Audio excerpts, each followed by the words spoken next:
Now, they can't guarantee you a contract, but they can get you in the room with a vetted introduction. And it's warm, and the person on the other side who's getting 1,000 people who want to get their tongue because it came from Emil. They're going to say, all right, you got 10 minutes, and I'm actually listening. And that's how it goes. It's the only way that it goes. So I don't waste time doing a bunch of advertising. I just go to people who I know can get me in front of my person. I've been here at 1871, a member now for a month and change. I knew coming into 1871 that I wanted to do this event series. I knew that I wanted to partner with the right organizations. Emil doesn't know yet, but Emil is going to be hosting several of the Black and Tech workshops. We haven't talked about this. But that's how it's going to go down. And so, when I look at building, when I look at what I'm doing with my business, what I'm doing with 1871, I came in and I identified right away who the people were that I needed to be. It was Tom, he's the VP. Diana, she's over diversity. Maria, she handles all the events here. I knew the people who I needed to meet, and I went and made nice right away. I found out what are the ways that I can be of service to them. How can I make their life easier? How can I provide value? And if I can provide value, because you're never selling anything, you're satisfying some condition of life for this person. Either they buy your product and now their job is secure, they buy your product and now they have some identity because you made them the superstar in the workplace. They're not buying something from you, you're satisfying some condition of life. So you have to really listen and look for what value you're providing is going to impact that person's life on a personal level. So I looked at diversity at 1871. I know that it's something that they're really focused on, and it's a big agenda, but I don't know if they can get 100 brown people in the room. I don't know, maybe they can. I know I can. So as opposed to waiting for them to do it, I said, well, how about I bring you this entire thing. It's a full year-long event series. All you have to do is say yes. I already have the panelists booked. I've already got the curriculum done. Just say yes. And by the way, you've got about 72 hours because we're working on it with other people. I knew I wanted to do it here. I really did. I was hoping they were going to go ahead and give me the space, but it's just about really defining who you want to work with and making sure you get your stuff in front of them in a way that's actually going to provide value. And that's the way that I sell everything. We're in talks with a couple big companies now to pilot Candid in 3 or 4 of their locations, some banks and some large hotel chains that you guys have heard about. And the only reason I'm in conversation with them is because I know a guy that introduced me to a lady who's their head of purchasing, and we're now in that conversation. We've made nice now, and now that's like my compadre. I found out that she knows the guy who I'm talking to over the bank. She went and put in a good word, and that's how it goes. And if you think it goes any other way, you were naive. You got to wake up. It's relationship, relationship, relationship. And make your relationships with people who are centers of influence, and don't forget about the other people on the way, because everybody has some value, regardless of whether they can cut a check. So that's my thought on this. Can I ask something like 30 seconds? It's something, Really? literally, just 30 seconds. There's something called the 0 moment of truth that we all go through when we're self-actualizing and interacting with each other as human beings, where you say, I like this person and I want to move forward in some capacity, shape, or form. So you always have to think about that in sales or in business or anything, that 0 moment of truth. So look that up. It's an amazing definition, something that's helped me over the years to always self-actualize when I'm having a conversation, when I'm building a product. What is that 0 moment of truth that a person's going to say? Wow, I'm going to interact and keep moving forward. So that's really relevant, and I want to transition into step 4, and we've kind of touched on this a little bit as we've been talking, is vet the marketplace. Is it big enough? And part of what we've been talking about this whole time, some of these things, they bridge together and they work together, but before you start, when you look at your marketplace, how do you actually go out and do that market research to find out whether or not who you want to target, whether it's going to actually make sense for what you want to build a business. It's really tough if you got this big idea and you don't know which niche it's going to be. Like Elbert, like me, I'm like, feedback for everybody, feedback for all, right? But you can't, how do I define that marketplace if I don't choose specific industries and know the size of those industries, sub-segments that I can actually get to in those industries? If I don't actually define that, there's nothing to measure, right? So you really want to make sure you're vetting the marketplace. And I want to let you guys dive into that a little bit. We can be brief on it because we've touched on it. And then we're going to move into the second half of the workshop, which is really what I'm excited about, which is the Q&A. So hopefully you guys have had some thoughts. Hopefully you guys have some businesses or some ideas for businesses. And you can come up to the microphone and literally just say, look, here's where I'm stuck. What do you guys think? What would you do? And if I've gathered all y'all in this room and y'all don't have any questions, seriously. So I'll let you guys start out. I know for myself, we always knew we wanted to be outside of Chicago as soon as we possibly could. Not that we don't like Chicago, but we also knew that there's other places that have things of value that we can be able to triangulate back to support Chicago. I think Chicago is an amazing place, but once again, if we want to change that narrative, it has to be at scale. And I think, once again, there's so many great things going on in Chicago, but I think if you combine the top 10 places that have majority, minority cities, there's a lot of phenomenal things that can happen if you're able to impact them all together. Because ultimately, where the big money hopefully comes in, we're not there yet, but when it does come in, it's for the fact that they know that we're in 10 markets, 15 markets, and we're able to impact 100,000, 200,000 lives on a monthly basis, and that's what makes the exciting. Really quick, I want you to dive into literally, how did you do the market research? Literally. Okay. How we did the market research, once again, we measure our success based off impact. So once again, we take a look at the zip code of the folks that come in, and this is part of our impact dashboard that we're going to be announcing soon. So what we wanted to do is see, are we able to push the needle? So we want to be able to see, hey, the zip code that we reside in, and actually being able to see the skill sets that we're developing, what that is worth on the current marketplace. So if you from a zip code 6060 something, and the average income of that area is 25 grand or whatever. But if we're training folks that are having jobs of 50 grand and above, then we've created $25,000 worth of value. And that 25,000 times 10 people, times 100 people, times 1,000 people starts to become very significant. So what I take a look at is to see, hey, what are underserved communities where there's no major player who's focused on diversity and tech on a very intentional way with location, space, and all that other stuff, and try to make sure that we can see what is really moving the needle for us, which is being able to translate into jobs and opportunities and access. So our initial targets were churches and physician offices. I actually got DMV data, and I looked at every physician's office in the city of Chicago that had more than one physician but less than 15. The reason less than 15 is typically they're owned by hospital groups. So I knew that they'd have some, web development service firm that already were working with them. Then we began cold calling. Like Thomas, we never advertised. I've never advertised with Black Box Green. The extent of our advertisements come when we were on the Minority Report and rolling out a few, articles that have been in the media. But we targeted those organizations, went after them, and I think our close rate at when we first started was like 68%. So we had really great opportunity to get in front of those physicians. And I have relationships established because I've been in medical device and pharmaceutical sales for a long time. So I walked in people that I know, I had warm leads, and we were able to close them, which is where we started.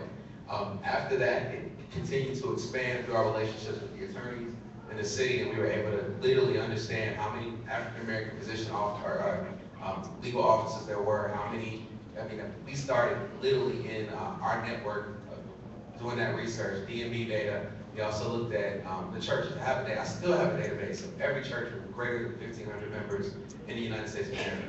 And so I'm using that for I'm working on the app too as well. We have an app that we're launching that it's targeted for churches. So we're using that now. We've done it with the web development side. Now we're using the app to pilot, or using that list to pilot for our app too as well. So if I'm hearing you right, you started with what your assumptions were. You went out, you cold called, you gathered that data, and the people who you knew in your network that were in different industries, you data mined them as well. Gotcha. All right.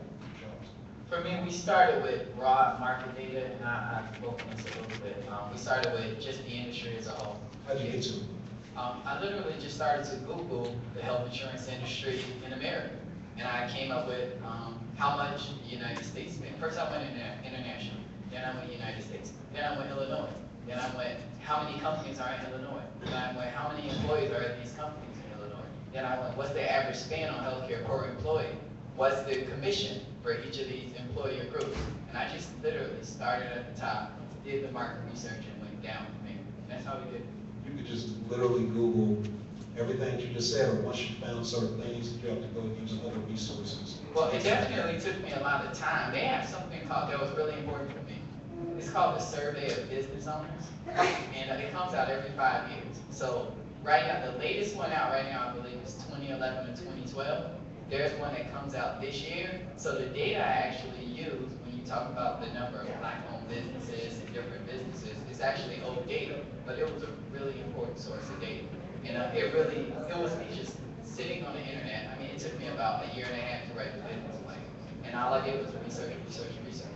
And I was in the insurance industry already as well, so that helped me. So I had data, back-end data from that. Did you do any talking to your current clients to ask them about those needs, or was the story just clear from the data based on the accounts you already had? Yeah, the industry was so big, it was pretty clear. But one thing that I did do, from a broker's perspective, I'm like the conduit between the client and the carrier. I found out within my company, were there any no broker accounts? And the first day that I transitioned over, I contacted those no broker accounts, and I got business. Day one. All right. So, going back 8 years, 2007, our company is called 360 News Now at the time. And what we realized, what we built over the last year and a half, is a social network like Facebook, and people really don't care about their neighbors. What really we have to do is wait for intention through mobile phones to come into existence. And I just discovered this amazing thing called an iPad. And a business I started when I was 17 was like a precursor to iTunes, a competitor to iTunes. And I said to myself, what happens once it goes from this little digital box or this CD Walkman to an actual phone? Because I saw a flip phone, a razor phone, and I said, this is going to unfold this way. And then I started looking at Japan, I started looking at Russia. It's like 2007, 2008. I started looking at their online trends, especially in Korea, looking at like literally the mobile phone numbers were ahead of the United States. And then it just hit me and said, wow, what's really going to happen is they're going to have a fight over who's going to control the operating system of the mobile phones. And then Android just came out of nowhere in 2008 to fight iOS. And people were not on desktops, they were switching to mobile. And then I also knew that these things like, I'm not sure, I was in here earlier, I had on this neat IE shirt. Basically, the web browsers are all your phones. So it doesn't matter if you're Android or if you're iOS, I can deliver something to you. So if I protect literally just our technology, you get 20 years on your tech, you get a patent, you got a 70, you could really compete. All you gotta do is just wait. And then every day becomes Super Bowl. And that's literally what we look at, is that we want every day to be Super Bowl. $100 million, I don't care where it comes in the world. Why? Because if you want to be CNN to work on our platform, you got to come work on my tech. If not, you get a cease and desist letter from our lawyers. Our main goal is to really dominate and build a global concept. So I never thought about like who was going to be our first customer. I thought about product, and if the product wasn't right, we would not be employing. And also getting that IP taken care of. So I think that that's kind of how, for me, I looked at customer. I never said it was going to be a black competitor to Chicago Independent. I said, everybody's salary is fine as long as it's going here. You know, so what do I have to do that? And honestly, I couldn't have done that if it wasn't for shifting after that pivot in 2010, and then also finding my co-founder in 2014.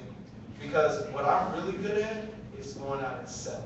That's what I love to do, more than technology, more than anything, because I love sales. So Elvis Marketplace is international. You know, he's able to go out and do research in other places. He can literally tell you about currencies that are happening in other markets. When you're looking at your marketplace, it comes down to what you know. Perhaps my business could be in other markets as well. I know that I don't know anything about international markets right now. I can go learn that stuff, but it's not my competency right now. Right? So I looked at betting my marketplace. It was a real challenge for me starting out because it seemed so wide, and I actually didn't know exactly how to narrow it in. Even though I was looking at restaurant groups, I'm looking at transit and things like that. How do I put a number to it? So I really relied on advisors that I have around my business. I always keep 4 to 5 advisors that I choose based on really specific characteristics that can kind of map my pathway. One is always somebody that is highly critical. They're very accomplished in whatever their industry in. They're really critical. Y'all ever met the person that you have an idea, and you're like, I don't know about that. That's the person that I want on my advisor too. Because when I come with these big ideas, they're gonna say, pew, and all the air is going out that balloon immediately. So I always have one of them. The second person you want to have is somebody who's really entrepreneurial. They've built some stuff before in the past. They're not necessarily in your industry, but you know they can give you the positive vibes. They can give you new ideas and keep you thinking creatively. The third person that you definitely want to have is somebody that's in your industry that's built something. So they can give you the consideration set of things that you may not necessarily know, trying to build the things you're trying to build. For me, those people were critical to kind of give me the structured thinking for how I could identify what my marketplace was in transit. So transit is big, but how do I actually attack that? Like, you need somebody who's worked for a transit organization that can actually tell me what the consideration set of those people are. And that's the fourth person, somebody on the other side of the table who's bought the type of software that I'm selling, and they can say, no, that's not gonna work. You know, you may be looking at this marketplace, they don't need your product, here's why. And you may think it makes sense, it doesn't work for them. So that's how I look at mine, and it's to get numbers behind it. It's been a challenge for me because it is something that's new. I don't look at things like, oh, it's a $300 million marketplace with $300 billion, because I don't necessarily know that. Because I don't know who's spending money on my things. My thing is new. I can look at people spending money on feedback in general, but that doesn't necessarily define whether or not they're going to spend money on my version of feedback. So, you know, a lot of what I do is kind of on the fly. I track, measure, and quantify who's responding to my product, and once I see people are getting there and responding to it in a certain subsegment of an industry, then I can kind of put some numbers behind. You know, I can probably get to a lot of these type of customers, so that's what size that particular customer or market is. And that's the way I look at it. So, you know, I really want to open it up now to the audience and let you guys come to the microphone if you have a question. You know, just come right up. We have a sixth microphone. Okay, good. So we'll just grab that sixth microphone, come up to the front, just say your name, feel free to jump right in. And so you guys know this panel is supposed to be more interactive. It's storytelling, it's sharing, it's us talking about these principles. The workshop that we have that follows this in September, 30 to 40 people, very intimate and very interactive. Hey, Troy, good to see you. Very intimate and interactive. And the focus is on actually taking these principles and really digging in with people who actually have a business or you're launching something and going to work so that when you leave, you have stuff down on paper, actionable things to do that can be tracked, measured, and quantified. When we get together at the next event, we say, hey, how's that thing that you said you were going to do, and we can actually look at it. This is more so to get you in the conversation and to follow the blueprint and get things on paper as a starting point. So Sean Sanford. Hi, Thomas. My question is for everyone, but specifically for you, Thomas. You talk a lot about your team, you support your team. How are you supporting those that are right under you? How do you select those positions? I know that's the process. So anybody that I work with is always a kind of a layered process. I start out and everything is friendly and wonderful and nice, and we're gonna smile and everybody feels good. That's the way it starts out. And after we talk a little bit, I want to know in general, do you fit my box? You know, does that box work for you? You like this box? You like the colors? So, you know, we take a look at the box and see if this is general. And once I know in general whether that person's aims, whether that person's skill sets are matched for what I'm trying to accomplish, and whether or not I've got some value that I can add to them, then I drill in a little bit more past the general stuff, and I look for specific skill sets. I look at personality type and their transaction behavior, and really dig into what their background is and their track record, and what kind of results they produced in the past. And I see whether or not it's speculative that they can do the thing that I'm trying to get them to do, whether or not they've actually done it before. And that's where it starts for me. And after that, if we move forward with something, we're sure that. Okay. After that, if we move forward with something, then I actually just make sure that we're having weekly conversations where there's actual, clearly defined expectations. I know what your roles and responsibilities are. You know what they are. They're written out. They don't live in some subjective reality. And we just check in, and I make sure that, am I doing what you've expected me to do? And, how do you rate me? Are you doing what I'm expecting you to do? And is this still beyond just the results that are being produced? Are you still enjoying doing this work? And I just make sure that I have a constant view on that. Hi, I'm Troy. I have a question. What is your strategy for attracting and retaining high quality talent? Can I jump on this? Has anyone figured that out? So what's interesting is, in our business, we have a B2C and a B2B client. So our B2B client are these journalists. Our B2C client are all of you guys as consumers. So we kind of can fire pretty well on our B2B side, those that don't produce. And so we're always putting in process maps to really get an idea of what cogs are coming in and out of our system, and that's how we compensate, that's how we think of how far we want to go with a person. But I think that we're early on enough to really say, as long as our technology works, every person on the B2B side, as a journalist, as a trained ethical journalist, can come distribute, monetize, and create content with us. Everything else, beyond that, I really don't think about. When it comes to keeping time, do your job. I just had to say, lead by example too. I think for our organization, we just have a lot of amazing people who make way more money doing something else. So they're always a flight risk in my mind, and I recognize that, right? So if they say, hey, we need this new Arduino 3.0, we gotta get it, we have to try to make sure that they also know that I'm gonna work as hard as I possibly can to try to make everything happen on my end. And I think that resonates well for our organization. I don't think anyone within our organization who follows our organization doesn't know that I'm working as hard as I possibly can. And I think when people see that, then more folks want to say, hey, how do we be a part of this? How do we be part of this mission? And also assigning a lot of responsibility and saying, hey, you can be part of tremendous growth. And you can actually be able to have an opportunity to own something and also carve out your own brand. So some of the stuff that we're doing for our own team is because we're expanding a little bit, is really giving the folks that have started with us an opportunity to really be their own brand. If it's me up here on this panel, that's not good enough because it's just me, right? It needs to be more people from my team who are in the newspaper, who are in the publications, who have their own video channels and all those other things. So I need to make sure that the quicker this gets The quicker this is not about me, the better off that our organization is, and I think ultimately, if we can all be entrepreneurial within this particular venture itself, then we can all be better off.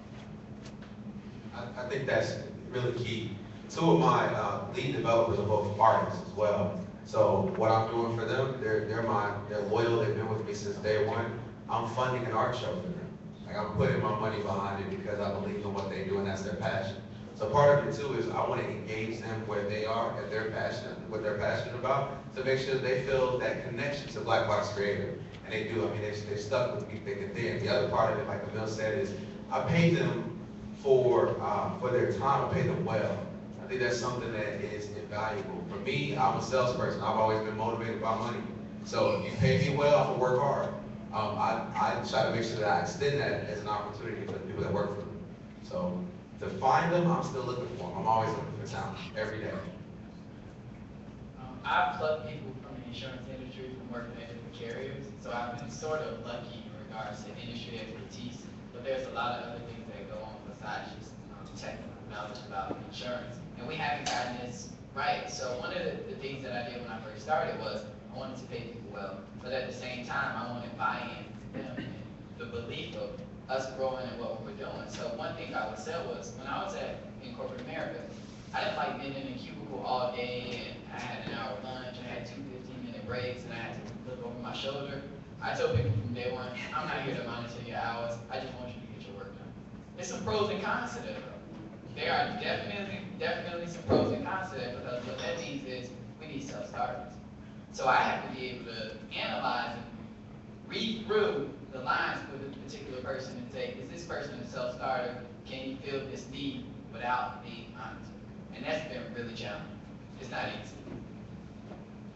For me personally, working with people is definitely a challenge to keep great people around. And I think that part of what I've learned really within the last year is to work with kind of top flight people. You just have to have a top flight introduction.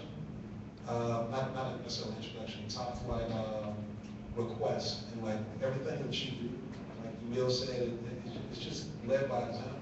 I mean, if you're going after people that don't necessarily need fully what you're looking for, which for myself, that's been a lot of my challenges. I'm like, well, I can't quite pay this person yet. So I'm gonna wait until I can pay this person. And this person is, you know, they work hard, they've got a skill set, maybe I can work with them, and it just keeps not turning out because I want top quality, but I haven't been going after it until recently. What I found recently is that if I just remove my narratives about, well, I can't pay for them and all that stuff, let's go talk to them and make an offer. Perhaps their money's already taken care of, they're not looking to make money right now. Or maybe they want to get invested in something for the future. And I've been attracting top flight people to my projects over the last few months, and it's been super, super easy. Super easy.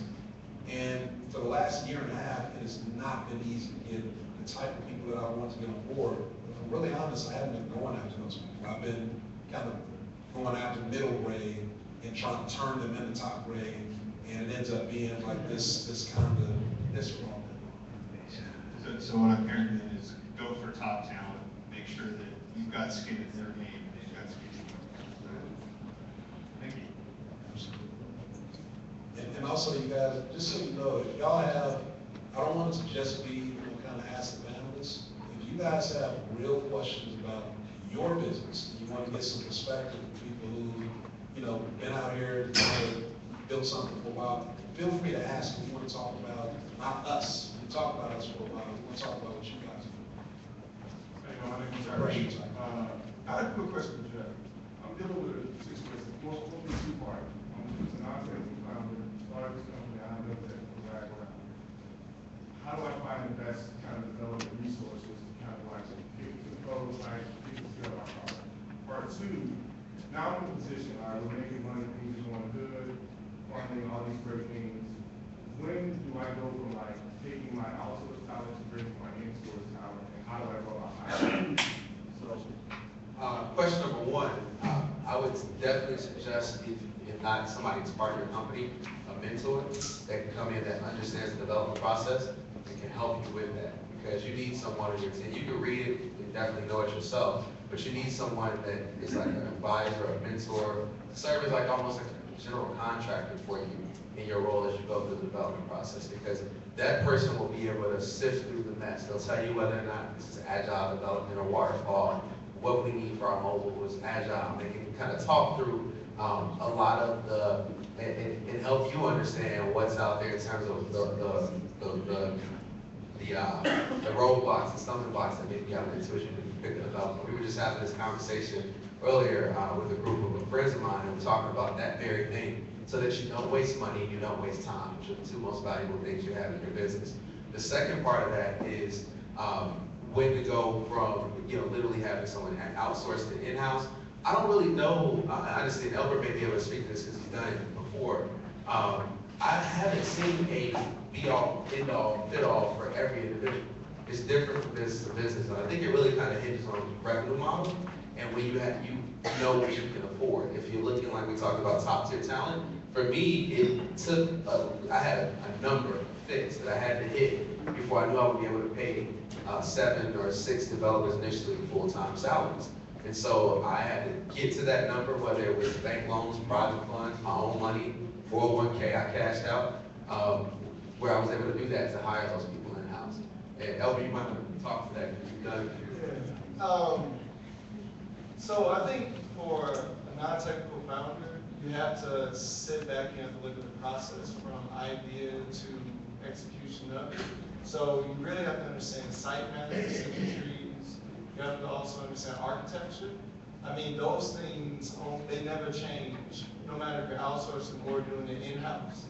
And if you keep on that path of knowing exactly like when the feature is gonna kind of dead off and then get replaced, then you start to look at burn rate. And that's what it always comes back down to is, what will it take for these 10 features versus these 5 features that I know that are primary for my consumers who want to always come back?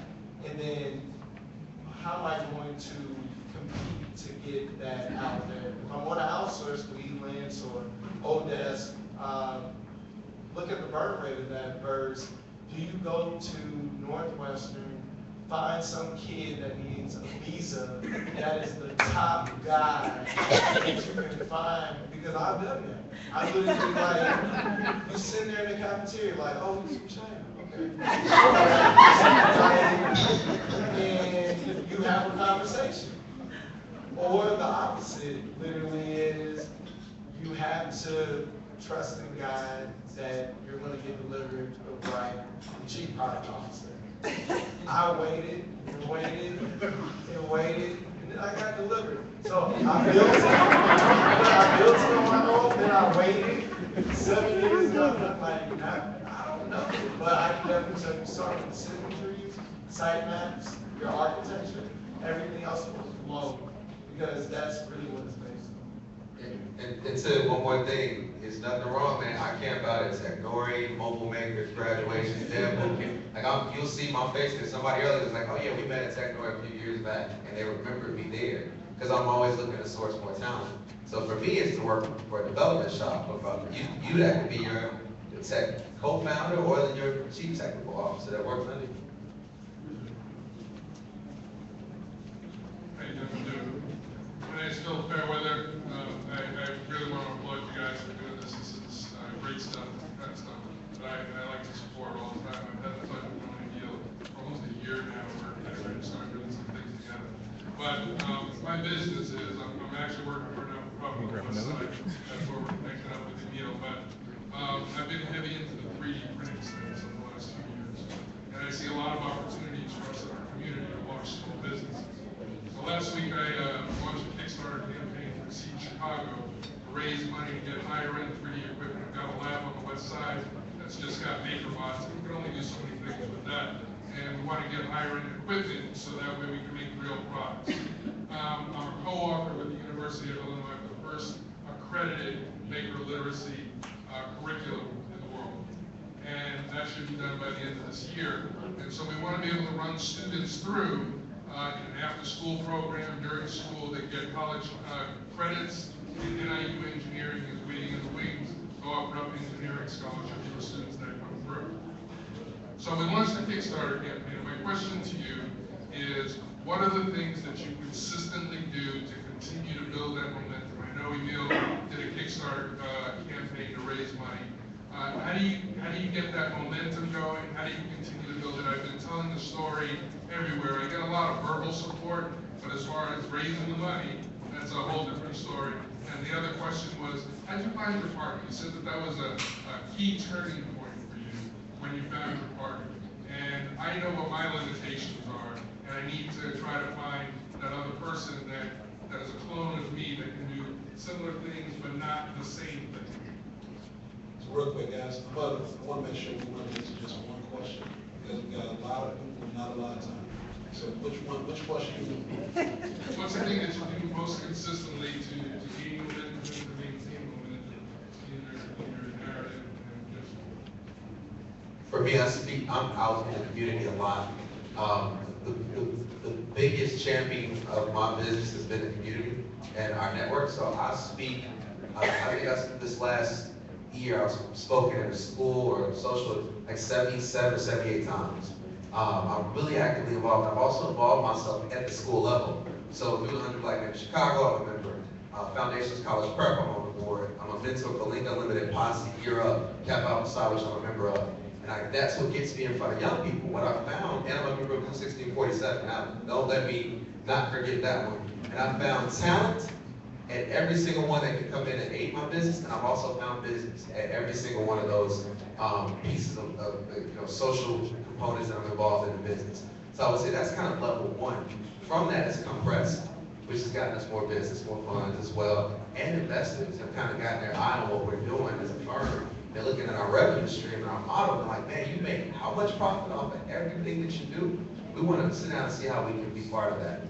So it's really kind of been just an overactivity and involvement in targeted, specific areas that I know where I can source the talent or business from. So I was being sort of really a lot of social proof. I'm very intentional when I get a win to share it in a place where people are going to see it, and I can kind of see the next thing that I'm doing.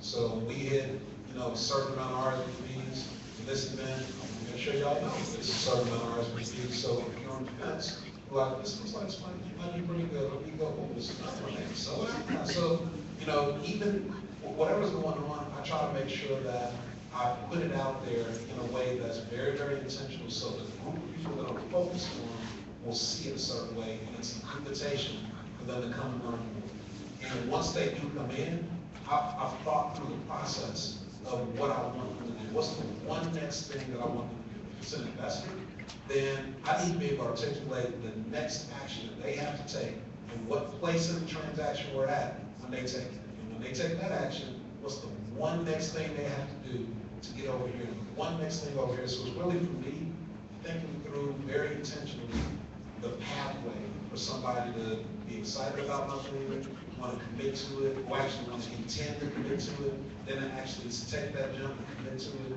It's just thinking through what that looks like in a really intentional way. For me, momentum is I need to be able to see it and know what I'm trying to get from it. It's not just like a general concept.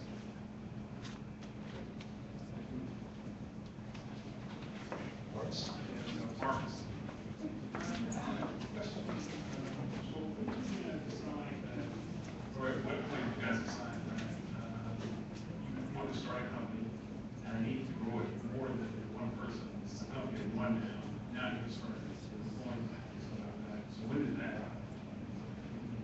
It's kind of weird, actually.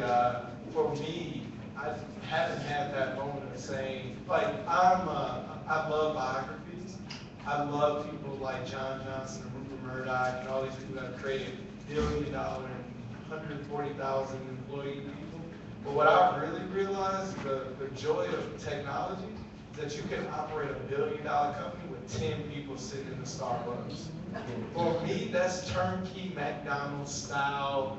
Scale grows beyond belief. So I don't know if I want to get to that place. I know on the back end, we're going to have that supporting staff, our chief operating officer, all these other people. But my goal on the front end is to have 100 cities with 100 journalists, with 10,000 journalists covering hour by hour news. But they get to, in a way, become contributors, freelancers on their own dimes, and we monitor how they produce in real time. So if you don't produce it, it kicks you out of the system, it does all these things. So I think I'm looking at it in a different way for me, but I guess if I go back to like the traditional business model, brick and mortar stuff, I think you have to think like that. But I think in brick and click, I'm like, I want 10 people, I want scale, I want hour by hour, minute by minute.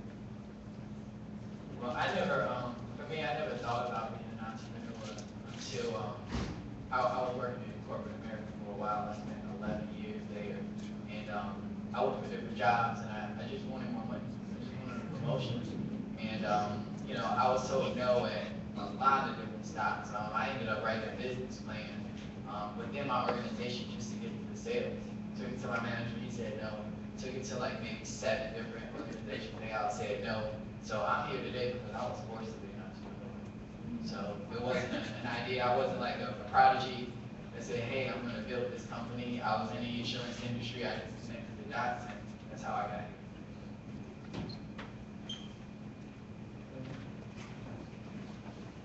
My question is a huge question. Facebook only hired 7 Black people locally last year. Why do you think that is, and what can Black-owned companies do to really change that? God, that's the question right there. So I have Ownership.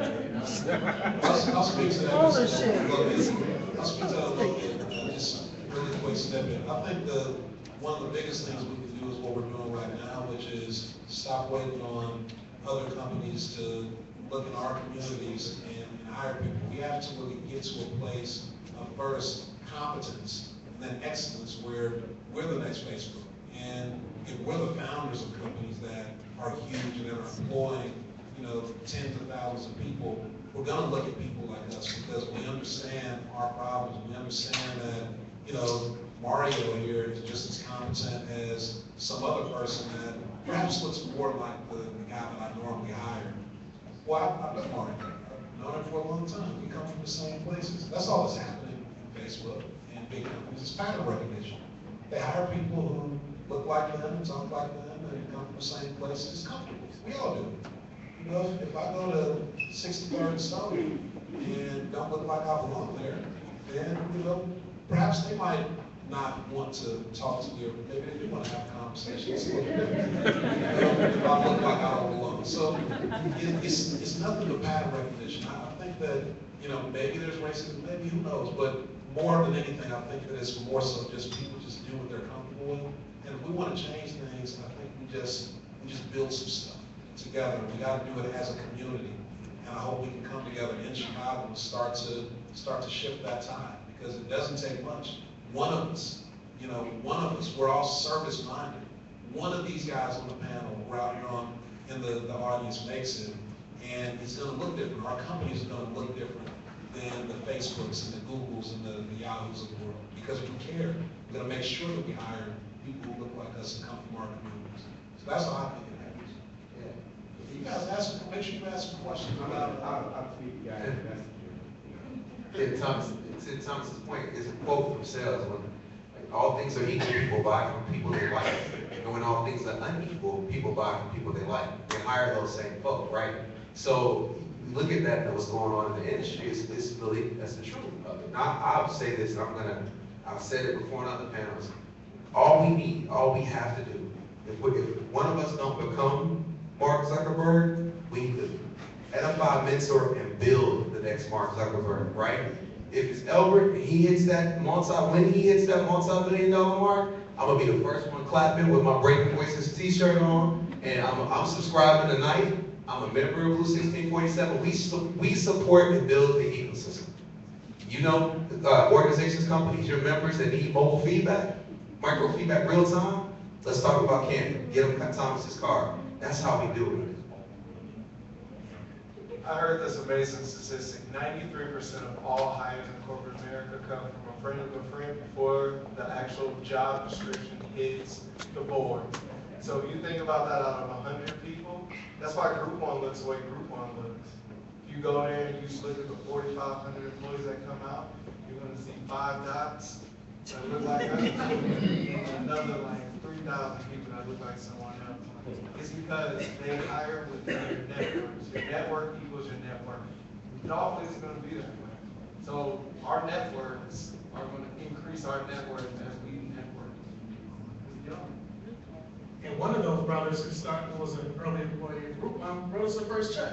I just happened to go to business school and undergrad with them. And so it's about changing that narrative. So that's why we're in the game of changing the narrative, making sure everybody recognizes we're all makers, builders, entrepreneurs. We've been doing that since the beginning of time. Nothing's changed. It's just a different platform, a different tool in which we do it. So ultimately, tech is not just people coding the entire time. There's people who support it and marketing, sales, and 10 other aspects around somebody who's sitting in front of the computer hatching out code. So it's ultimately, part of really supporting an ecosystem. So I think you see folks here who are actually starting businesses, figure out how we can help each other out. Because I think everybody here who's been on panels before, we haven't exactly figured it out to the point where we're just superstars, right? We still need help, we still need support. We still have folks like Philip who have great ideas, great intention, and the first thing I think about now is as soon as I get back, contribute to his Kickstarter.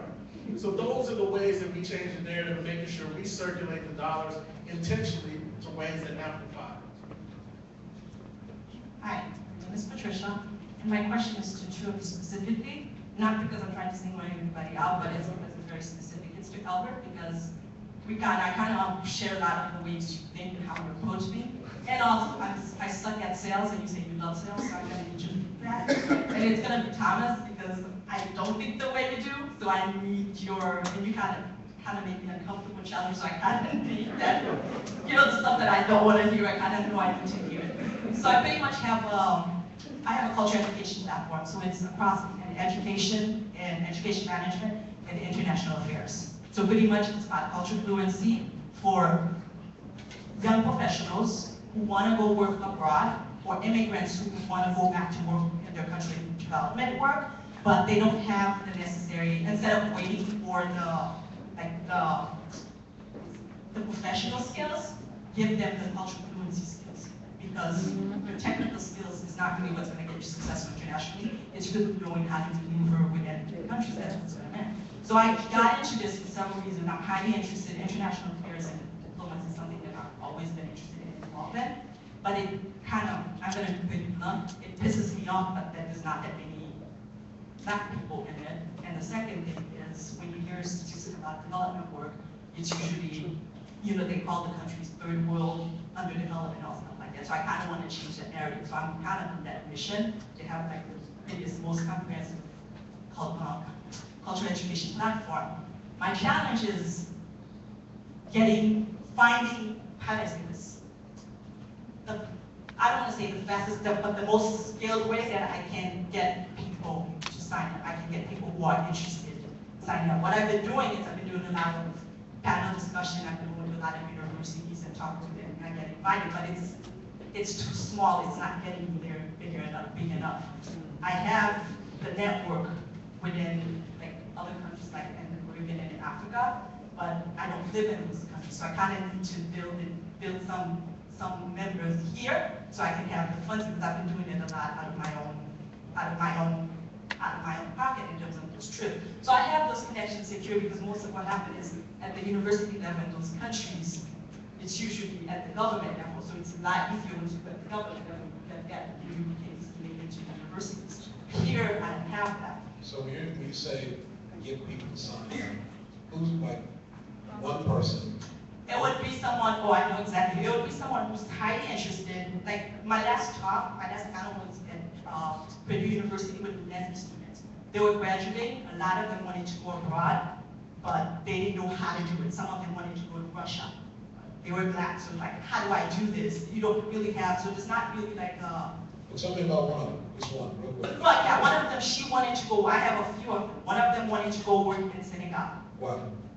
Why? Because she was just that she had traveled there, so she wanted to go back to work there, but it's like, she was getting her PhD, huh? She's out. She was getting her PhD, so she's like in her late 20s. So my target audience is between, my target customers are pretty much between 25 to like 43. So most of them are they PhD people? Professionals, no, they have to be professionals, not PhD, but they have to be professionals, not necessarily like you'd be like skilled level, but they have to have a degree. And why would she pay? Oh, because I'm good at what I do. I know my stuff. I know how to read culture. I know how to teach. I'm a teacher at heart, so I know my stuff in that sense. But I'm not a salesperson at heart. Well, that's all about you. So you know your stuff. No, I do stuff. Why would she pay? So I'm her, probably different, but I'm her. So why would I pay you? Because I can get you there. Why would you pay me? Because I can get you from whatever country you want. I can get you fluent in 10 months of that, in 10 weeks of that. Because of the curriculum. This is a whole school online. Okay, well, I'm probably not going to go check it. So tell me how. How am I going to get fluent in 10 months? How long does it take now? Well, right now it can take you anywhere from like, I don't know, 10 years. However you're going at it. So the challenge that you're having right now is that it's just very broad, right? You're not giving me any specifics. So the first thing to do is you got to create a context for how it is, like how it is traditional. So traditionally, it takes about XYZ time if you're this type of person who's going after this type of thing to get there. So if I'm trying to get fluent in something, it's gonna in general take me about this long.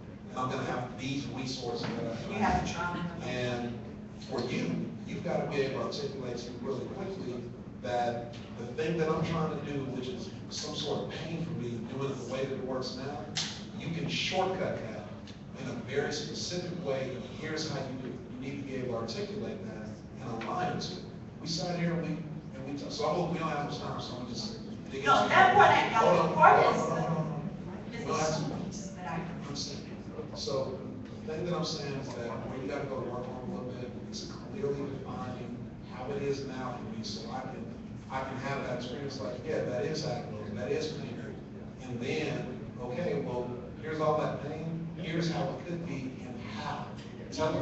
I have that piece covered. Because what the challenge I have right now is, like, I'm getting people, like 10 people at a time. It's not enough for me financially. So it's more like the large scale, and how do you, because you say you don't advertise, so I'm kind of like, Because I was thinking of, I have a couple books that I'm writing, I was thinking of putting in, I have Amazon, and that's how I was getting people. So it's like, when you said you don't advertise, that's when you caught my attention. I'm like, okay, so how do I get that large scale without advertising? The way you do it is you find the centers of influence, but you gotta be able to clearly articulate what the thing is. And so far, we're talking around it a lot, but you're not clearly. No, but no, the reason why is because I'm trying to get everything in at once. The reason why I'm confident in this is because I've been able to get them like in the Caribbean at that level, so I know I can articulate it once. Like my biggest challenge right now is the financial piece. It's like, I need to be able to go large scale. Here's what we're gonna do, just in the respect of time. Come talk to me afterwards. I want to talk to both of you. Right, but we don't have to be able to get through the conversation. So come talk to me afterwards. We'll talk on the side. Right now, what are you doing? Thank you. Your question is valid. We'll talk about it now. My name is Bethany. I'm also a founder, and one of the questions that I had was kind of balancing act between the need to network and kind of share your ideas so that you can learn what you don't know. And then the reality that there is an intellectual property challenge there too. Like, so how do you manage that vulnerability alongside the need to expose yourself so that you can help? Execution, knowing how to execute. At the end of the day, ideas are ideas. You're executing, like when I was in the mortgage industry, the guy that hired me said, you're gonna come in here, you're gonna work from 8 until 8 at night, and I'm not gonna pay you a single dime, but what I am gonna give you, and I was like 19 years old, he said, but what I am gonna give you all the books that I've read, and then after 3 months, it's gonna be your time to step up and put coal into this engine, but you'll never catch up.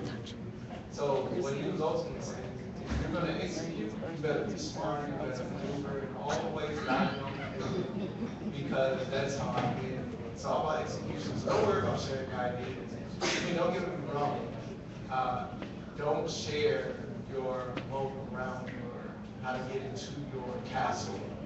But there are little things that you put little landmines out there for people to catch to see if you're talking to someone who's a threat or someone who's a friend. You gotta just kind of place it like, oh, they hung themselves, oh, next person. And I was gonna say, I mean, that's like stage 1 and 1A, execution. Then outside of that, the second part is when you begin to have these conversations, if you feel like it's edging on that, I want to show you the moat, have them sign a non-disclosure and go, sit down, have that conversation. And I do that with all of my potential clients. I give them my non-disclosure. Say, have your attorney review it.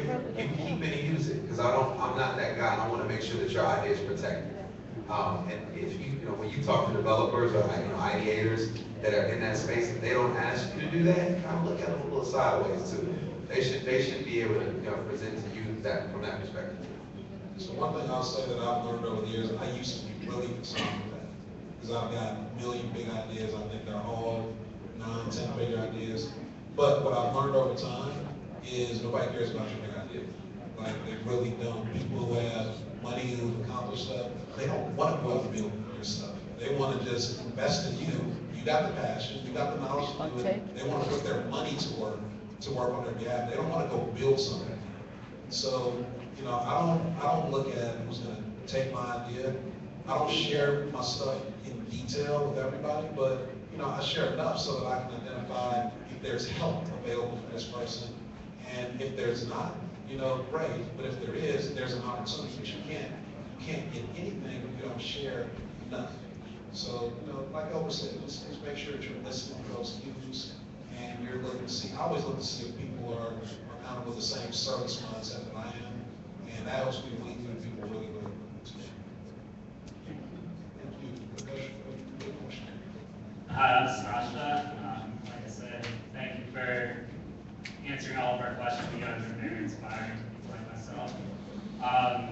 Kind of taking it back to the basics. I'm in the idea phase. I'm in the corporate world like yourself, Charles, and it's really kind of intimidating figuring out, okay, when's that time to really just make the jump and go for it, being in that comfortable situation. So kind of trying to figure out that, get some advice from you guys. When was that time when you were like, okay, now's the time to go for it? Well, For me, I've just been blessed. I was talking a little bit about writing a business plan to get into sales. Once I figured out I couldn't get into sales, I incorporated that business plan into starting a brokerage after I did the research. I talked about my mentor and it's a really good company. What I found out is that as you are, and I think this word is used a lot, as you are intentional, you start to, I guess, garner or gather more influence yourself. And I believe you kind of reap what you sow. So if you're putting out good information and good stuff and in a progressive way, I think things just automatically come back to you. That is what has happened to me. So what ended up happening, once I wrote the business plan, I met my mentor, and he happened to be on the board of the largest minority-owned commercial insurance brokerage in the nation. They were in Philadelphia. They wanted somebody to run Chicago.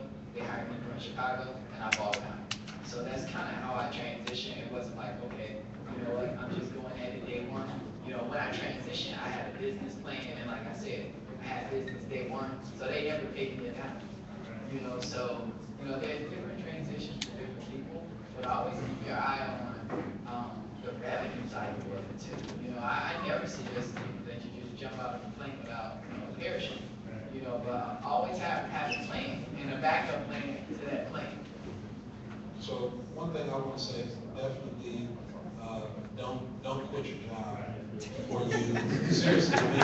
I've been an entrepreneur since 19. I haven't worked anywhere other than for myself, and a lot of those first years were just making enough money to eat, and that's it. No money to invest in the business, nothing. Had I taken a different route, I probably wouldn't ever do it. But had I taken a different route, it could have looked different. I could have used my corporate money, have a job, right? use that money to invest in your thing and just start. There is no good time. There's no right time. There's always going to be something else that's going on. But if you look at it as this big thing, you never start. But if you can break it down to, a blueprint where here's step one, and we got to go do this one thing right now. Once you do this one thing, you have enough information to go do this second thing. You can talk to a few more people, and the more things you do, the more boxes off the list that you check off, you can look back and say, wow, like 5 steps went out of 12, and I've got a little momentum, and now people know you as the person who's talking about this thing and doing this thing. You just got to start, but don't push it. I think one part about this whole idea of like, you quit your job, do you not quit your job, is going to be how big is the opportunity and how much of a knowledge, what is your knowledge around what you're trying to do. Now, if you're just trying to jump in the water and dog paddle and try to make it to the other side, well, you're probably going to drown. If you are intentionally thinking about every step, how you're going to move, what it's going to be, and then also be willing to go down on Maslow's chart, down to sometimes no shelter, sometimes no food. I mean, I remember at one point in time trying to just keep service up, and I'm like, I'm tired of barbecuing all these chicken dogs. This is like 2009, like no joke.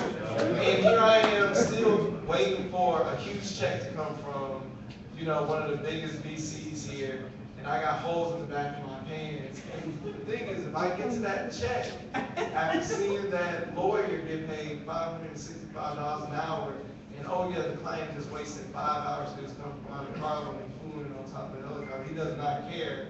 And all I'm thinking is, there's going to be more checks, there's going to be more money. You got to be willing to sometimes go from one bottom to the other bottom, and then just rise up when that time comes. You just got to. Like, it took a long time for us, but I have my hands in other things. So, I'm looking at your shoes and I'm looking at what you're wearing. Don't get me wrong. Hey, I'm like, those Wolverine 1800s. What's going on? Might have to find those.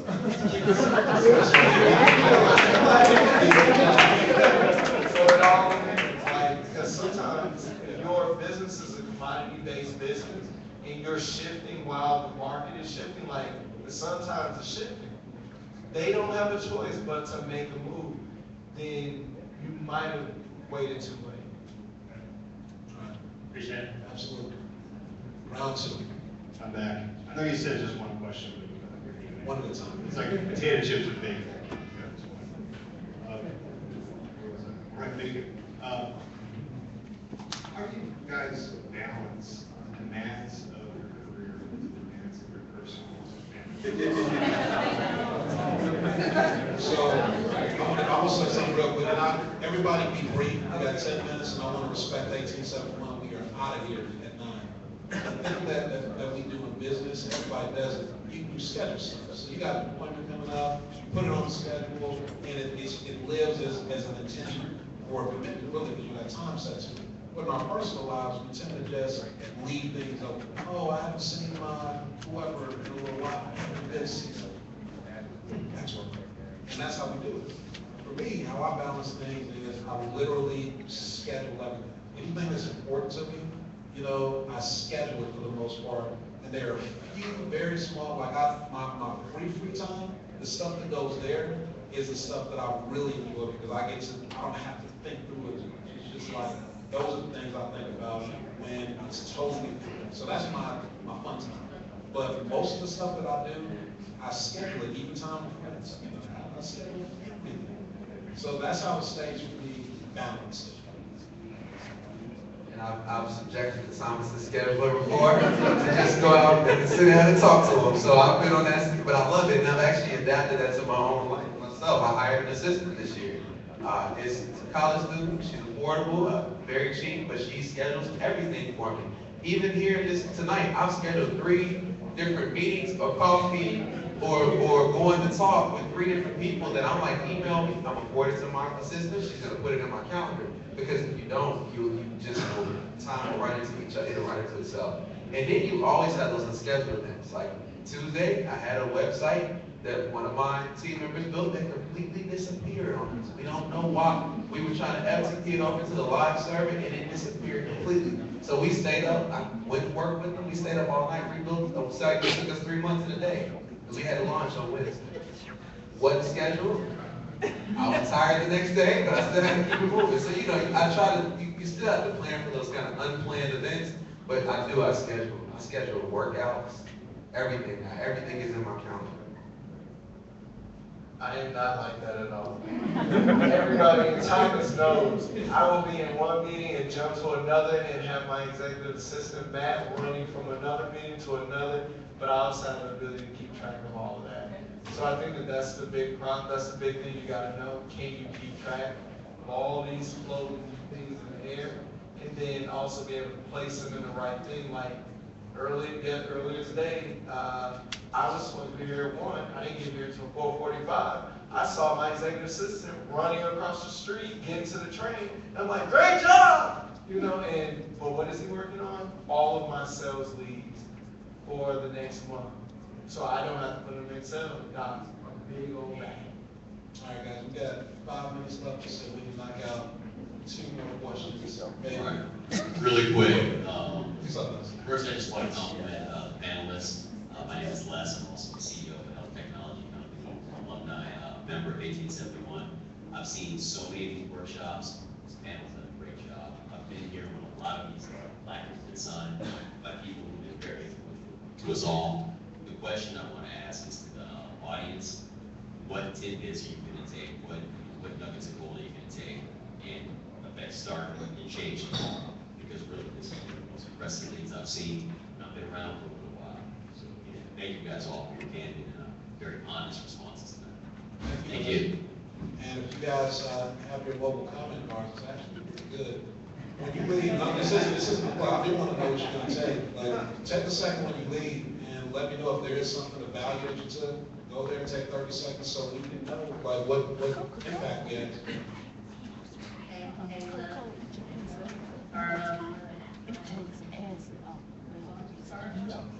I'm going to launch a startup. The question that I have is also, you have done an excellent job.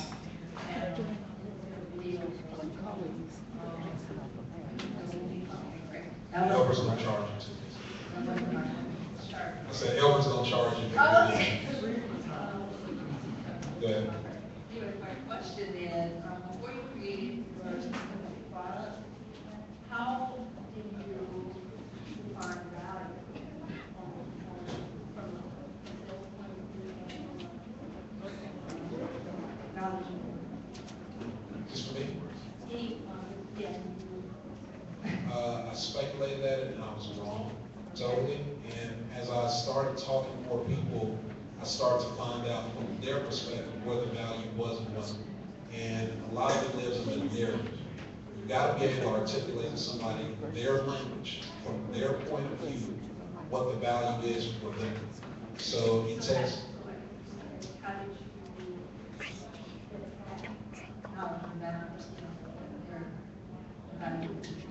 The questions are the answers.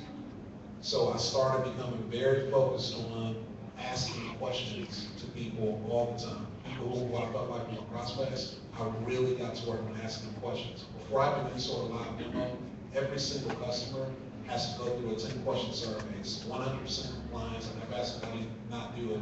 But there are questions about their business and the framework of, hey, we really want to give you a great live demo in context for you that's very specific to your business. So we need you to answer some questions.